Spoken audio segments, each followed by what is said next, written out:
Hey everybody, welcome back to the Diet Doctor YouTube channel. I want to talk to you about another piece of news we have that's probably going to speak to a few people out there, because when we talk about a low carb or a keto diet, I know a lot of you out there probably still feel, well, is this really a legitimate thing?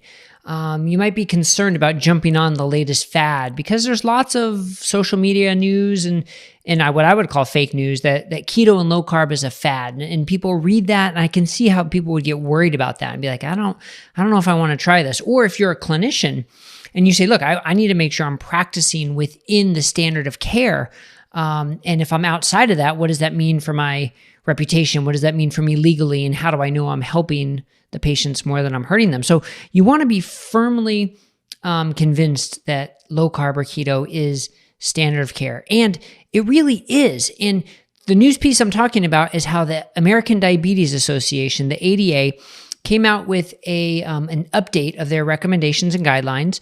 And specifically, it was called Facilitating Behavior Change to Improve Health Outcomes for people with type 2 diabetes.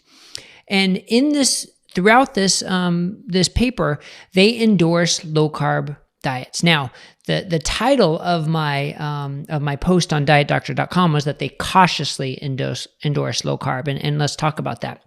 Now, to their credit, they talk about how everybody's different, and there's not one diet to fit everybody, and you have to consider people's goals and their preferences and their background. They also said there's no one macronutrient percentage makeup of an appropriate diet, which concerns me a little bit. I mean, I think they risk being a little too superficial, but fortunately they go a little bit deeper beyond that. And then they do talk about the benefits of low carb, and they acknowledge the science behind low carb diets, improving glycemia and improving diabetes. But the reason I say cautiously in the title, that ADA cautiously endorses it, because they also talk about the low carb diet being difficult to follow and to sustain long term. And there I have a little bit of an issue because, I mean, let's face it, any behavioral change is difficult to maintain for the general population, whether you're talking about quitting smoking, whether you're talking about starting an exercise program, or any dietary change, whether it's low fat, cutting calories, or even just cutting out junk food. For the general population, any behavioral change is challenging. But when you have studies like the study from Virta Health showing over 80% compliance at 1 year and 74% compliance at 2 years, to me, that speaks volumes to this not being all that challenging, or certainly not any more challenging than any other behavior change. So singling out low carb diets to say they're challenging, I didn't like that part of the report, but I really liked how they definitely endorsed low carb nutrition as effective and useful for treating type 2 diabetes.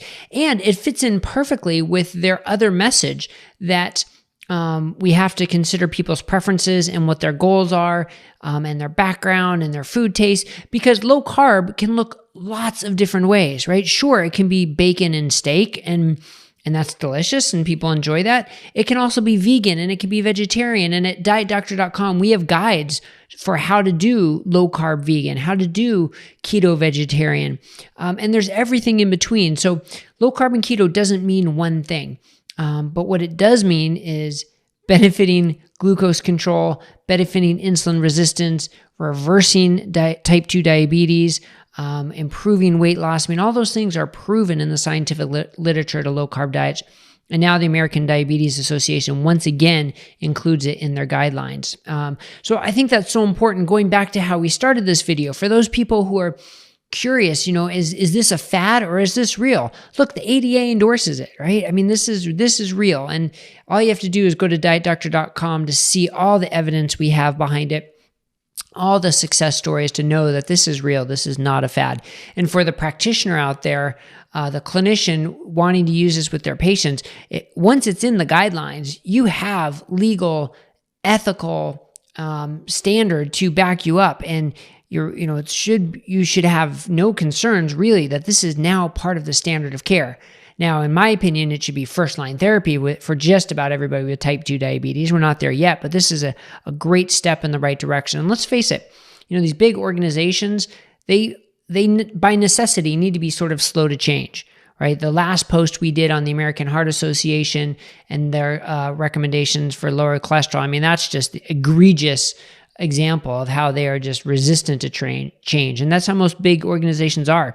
So kudos to the American Diabetes Association for, again, endorsing low-carb diets. All right. Make sure you click subscribe to our YouTube channel so you'll get all these updates, plus all our cooking videos and our podcasts and our inspirational success story videos and all those on our YouTube channel. And go to dietdoctor.com where you'll see all the other information, the guides, the videos, and the programs we have available for you.